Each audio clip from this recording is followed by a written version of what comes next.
Sila van Bianibash. Today I'm in Diyarbakir, which sits in Mesopotamia, the place between two rivers, the Tigris and the Euphrates. It's an ancient Roman fortress with massive, great big granite walls that rival Hadrian's Wall, so it's said. And it sits on the river Tigris, which is very exciting because this is the river, of course, that leads into Iraq and Baghdad. So let's go and explore and find out more about the Kurds and the people that live in this region.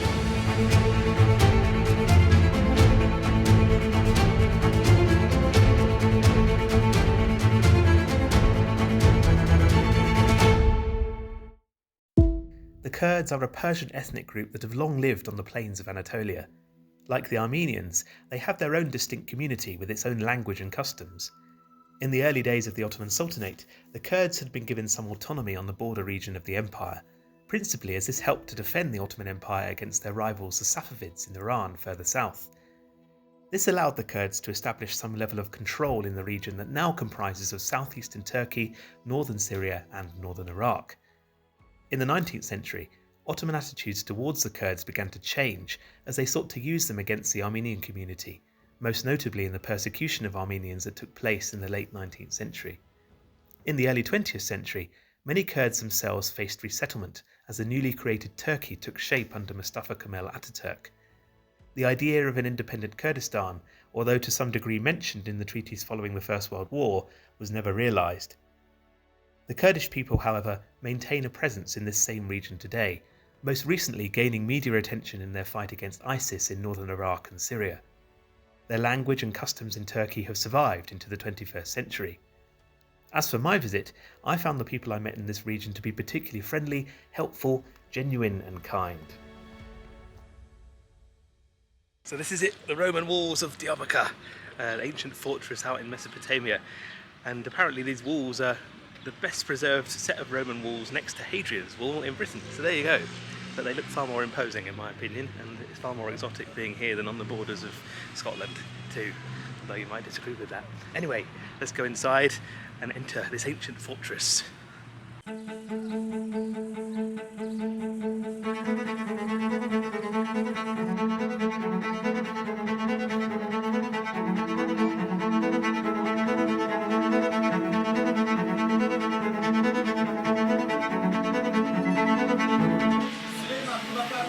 So I told you here the people are friendly. This is Sherbet here. This is Shihan, who's a science teacher. Yes. He's also given me this lovely Turkish Kurdish breakfast, isn't he? Yes, traditional Reyhan Sherbeti, this means. And this is special to this region, right? Yes, traditional drink. Traditional drink. And you're a science teacher by day, yeah. A restaurateur by night, running this busy restaurant as well. Restaurant, yes. Nice to meet you, Shihan. Cheers. Thank you.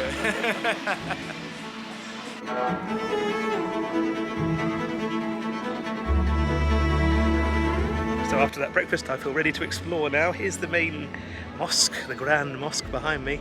Over 1,000 years of Islamic worship here in Mesopotamia. I suppose the Seljuks must have been here at some point, and then after that the Ottomans. This mosque here looks very much like the Umayyad Mosque in Damascus actually. It looks like a smaller version of it without the Byzantine mosaics. So let's go and have a look inside.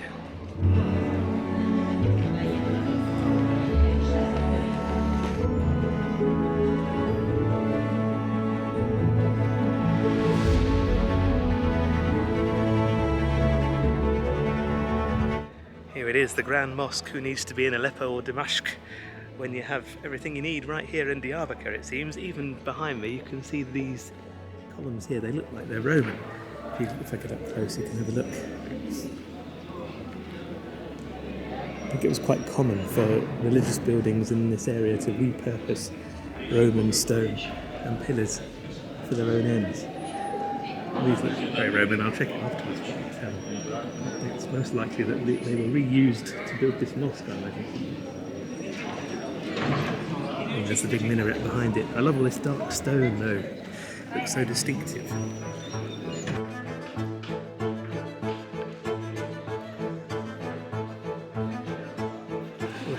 The souk here looks closed today, but there are still a few shops open. It's like a modern version of what the souk used to be like in Aleppo. Everything for sale here, furnitures, washing machines, just the drawers. Plastic garden chairs.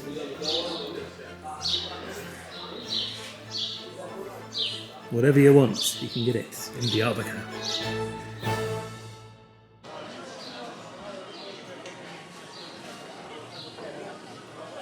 Here's the only minaret I've ever seen with columns underneath. Perhaps it's the only one in the world, who knows? Here it is.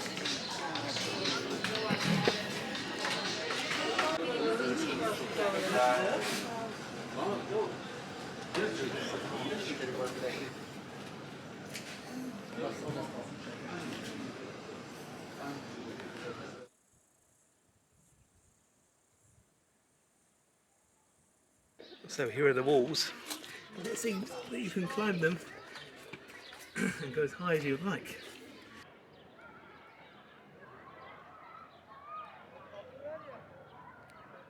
Here we are on the top of the citadel in Diyarbakir, with some nice Boran going on behind me and the call to prayer having just gone off.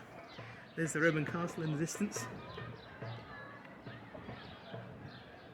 And here we are on a site that was occupied by the Romans in, I believe, 272 CE. I'm going to not walk backwards because I don't want to fall off the wall. It's quite a big drop down there, probably. Yeah, it is. Anyway, apart from the lack of guardrails, it's a very family-friendly place. Loads of kids here.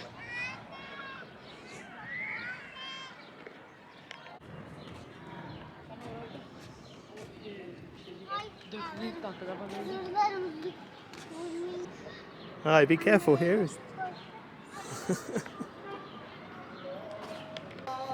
You really do get a sense here of what it must have been like to have undergone that medieval punishment of being thrown off the castle walls into the moats below.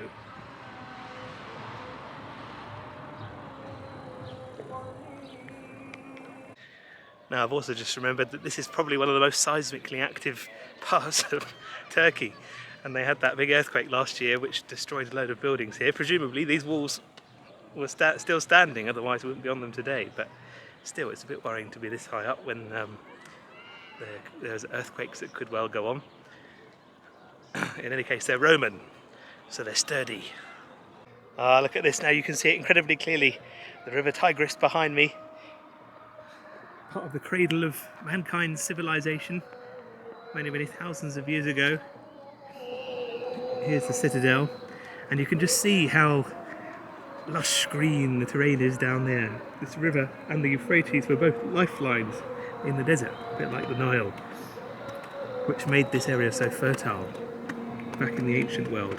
So no wonder the Romans were keen on fortifying this place on the river. It would have been a great trading hub for the region.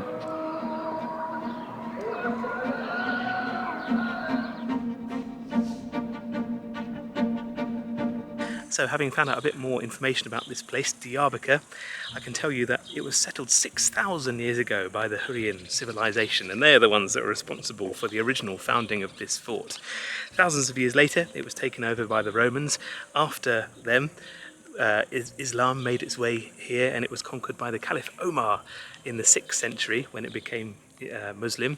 And the mosque, which we saw earlier, is in fact the oldest mosque in Anatolia and is regarded as the 6th holiest site in Islam. I could be wrong there, but you can check me if I'm wrong on that one.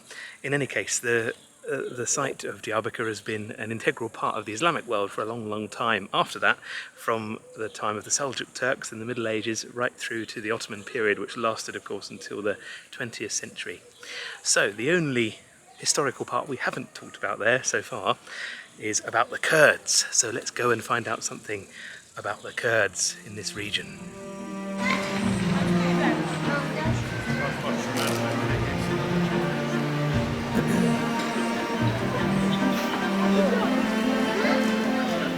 So I've met Daril here, who's a Kurd, a local Kurd, and his family's been working here for over 100 years in this old palace that you can see behind me, the old courtyard here. He's got a shop just down the way. I've been sitting in a cafe here and he's come to say hello. So here's Daril. Hello. What's good evening in Turkish? What's good evening in Good evening. in Kurdish? Kurdish Chef Bash. Shevbash. Shevbash means good evening. Tell us, when did your family come here again? Over 100 My years family, ago? yeah, my family working from this palace 180 years old and 80 years old. They are business jewelry, old stuff. They sell old stuff, antique, and we have very difficult and very unique things from here, this palace. And Diyarbakir people, the village people, when they find some things from the village, they come to sell it our shop, and we buy it and we make it new decoration. Very nice. Yeah. Do you get many tourists here? Yeah, really here don't have many tourists, because when they come here, some tourists, I make contact and I want to learn. They don't like you. They are not like you, smiling. No? They are be careful, like, they think here. Well, I suppose I'm too trusting, but no, everyone here seems very friendly, as I said. Yeah. And your English is very good and completely self-taught. Thank you very That's much. amazing. You taught Thank you yourself very much. English. I learn only myself English. I didn't go to school, not learn the school. Wow. Just I need to make to contact with other person, Yes. live and contact, be friends. At school here, do you learn Kurdish, or is it forbidden in school? No, when I child in the school, they don't have to Kurdish language. So Kurdish language is And forbidden many in school. many people, when I child, my size, my friend from my street, they didn't learn Kurdish language. But mostly my generation, they don't learn, because 20 years, 30 years before, people are scared. They say we don't want to teach it somebody, because they don't want, But now they speak in Kurdish.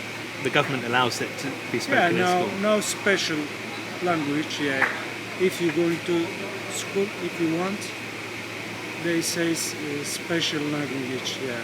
And it's allowed. You see. Well, very nice to meet you, Duril. Me too, In any my case, friend. I'll come and have a look at your shop in a minute. Well, and I'll recommend it to my friends back home if they come to Diyarbakir. You're welcome. Come to Diyarbakir and visit Duril's shop. I'll come and see it in a minute. It's got lots of antiques, you say. Yeah, antique, the real antique. Duril Antique. I'll come and see it. And it's over 100 years in this beautiful place here.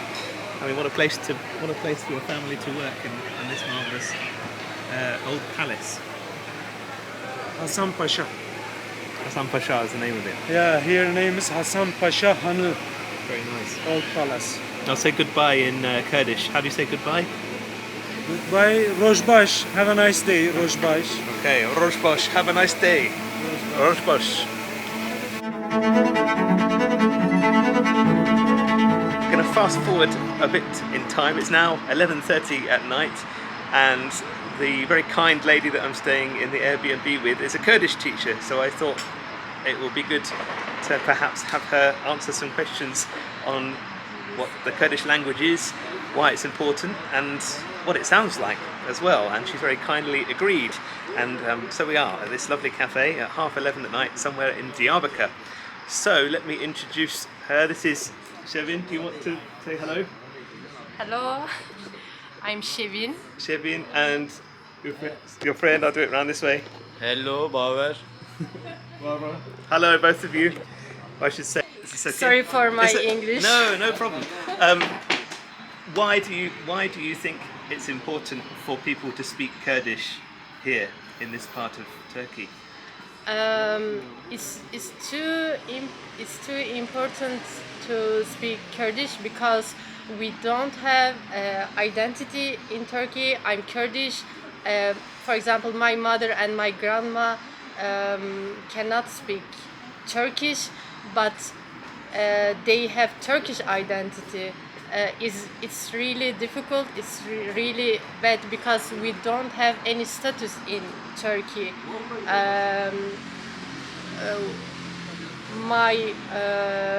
My parents cannot speak Turkish, but because of Kurdish is not official language. For example, my mother or grandma or grandpa cannot go to hospital alone. Cannot go to, for example, school because they cannot explain explain or I cannot find the word. Explain themselves. Yes, explain when themselves. when they go to somewhere like that. Yes. Can you tell us about the history of the language? Okay, we have 4 parts, and we are living in North Kurdistan here. We are spread for 4 parts. One part is living to Iran part. We are calling it Rojhelat Kurdistan. It's east of Kurdistan. Another part is south one. We are calling it Bashur. It's Iraq part, Yes. and we are living in north part. I said, and also we have west part. We are calling it Rojava part in Syria. In Syria, yes. Yes, we are 4 parts. Then we have many dialects of Kurdish in Turkey. In north part, we are speaking for 2 dialects of Kurdish. We are speaking Kurmanji and Zazaki. For example, he's Zaza. I'm Kurmanj. What about the difficulty of the language? Do you think it's difficult to learn if you're Turkish and you do not speak Kurdish? Is it a difficult language to understand? It comes from Persian and it's connected with Iran, isn't it? Yes, because Kurdish is belong to Hind-Europe like language family. Indo-European, So, I think. Yeah. Hind-European language. So it's close to Persian. Phonetic is too close. Yes. You can find many similar words actually, but structure and like syntax and of course alphabet is totally different because we are using Latin alphabet, they are using Arabic alphabet, so it's a bit tough actually.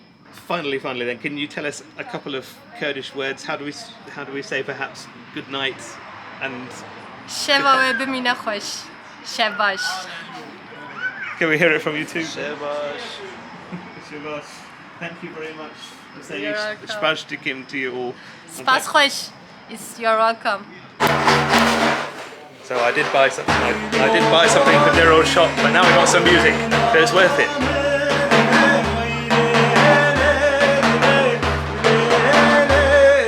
What did you do?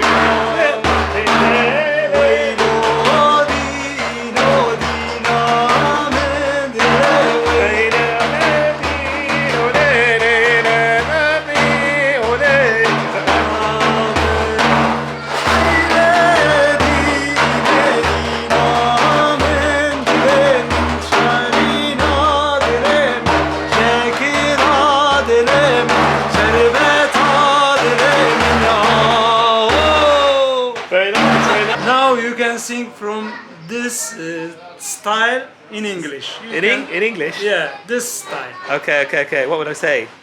Okay, go on then. Yeah. Normally, just Make it up. Yeah, making up. Okay, go on. Here's a composition between us, Diril and myself, in English with some drums. I don't know Kurdish, but I speak English, and I know the word for it's far too hot here. The fan's not on, and there's no AC. That's why I'm sweating so much. Hope you liked it. Good. Oh, thank you very much, Diril. Shukran jazilan. Spashtik aleyküm. Shabash, Teşekkür ederim. Ma'asalama. Ma'asalama. So I don't quite know how we beat that episode of Song and Dance, but I'm going to try and end the evening with a Kurdish sunset by the bridge that was built by the Seljuks near here in the 12th century. So we're on our way to Unguzlu Kupru.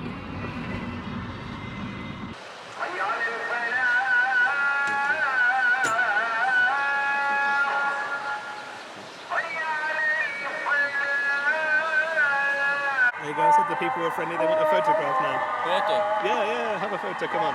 What's your name? Mohammed tonight. Mohammed. Tonight. Mohammed.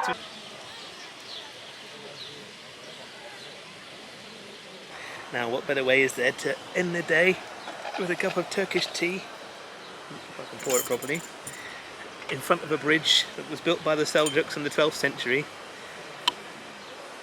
in Anatolia, the cradle of civilization.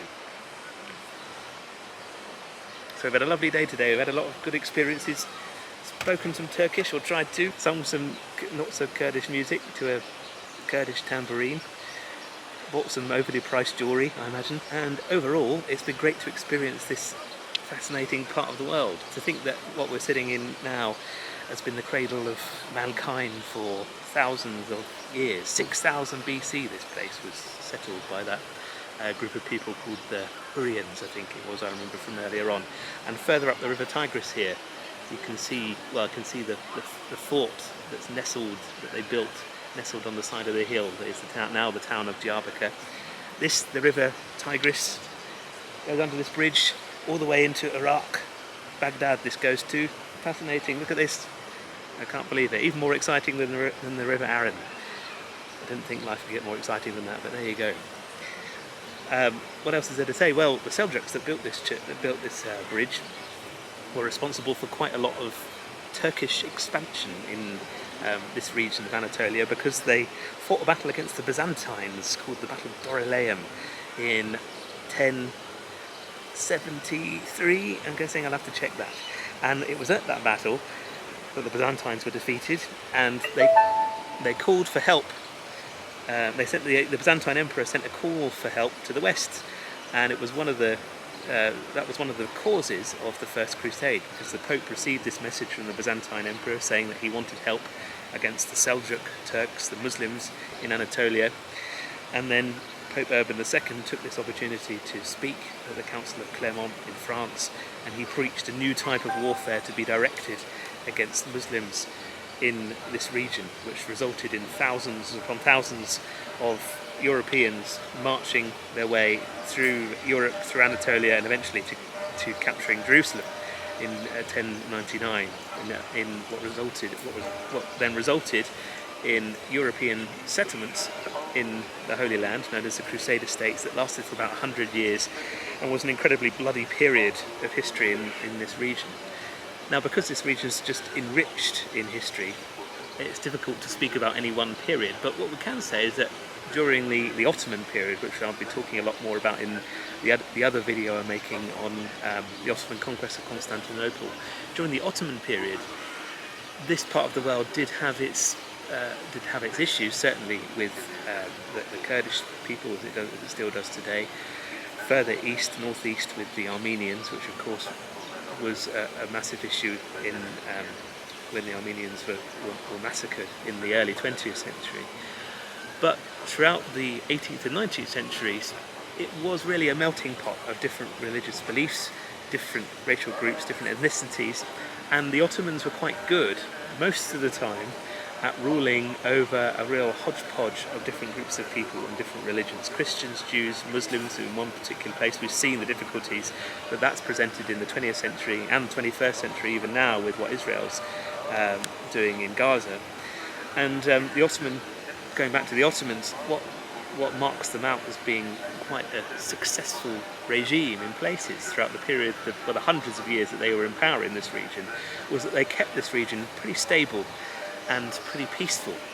And it wasn't until they collapsed, just about the end of World War I, and European powers came into this region, Britain, France predominantly, and started to carve it up, in the agreement known as the Sykes-Picot Agreement that literally drew a straight line down the border which now marks out Syria and Iraq, essentially carving up the old Ottoman territories and trying to make them into colonies for the British and the French because of the new fascination with this magical slime that was coming out of the ground in that region called oil, which was getting particularly popular in the 20th century, early 20th century.